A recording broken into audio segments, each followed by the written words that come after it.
राज्यातील लाडक्या बहिणींसाठी खुशखबर आहे।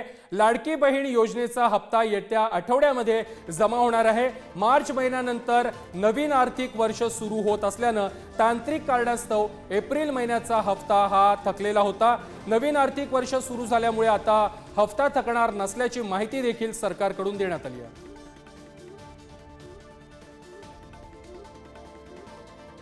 लाडक्या बहिणींसाठी ही खुशखबर आहे। लाडक्या बहिणींचा हप्ता आता या आठवड्यात जमा होणार आहे आणि या संदर्भात अधिक माहिती देत आहेत आमचे प्रतिनिधी धनंजय दळवी। धनंजय,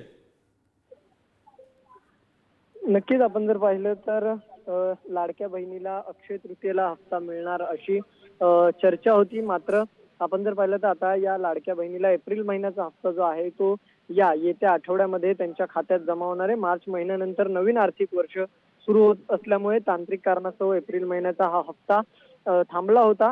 मात्र आता नवीन आर्थिक वर्ष सुरू झाल्यामुळे आता हा हप्ता थकण्याची शक्यता नसल्याची सूत्रांची माहिती। त्यामुळे आता येत्या आठवड्यात जो आहे तो लाडक्या बहिणींना एप्रिल महिन्याचा हप्ता हा मिळणार आहे। धन्यवाद धनंजय, तुम्ही दिलेल्या माहिती संदर्भात।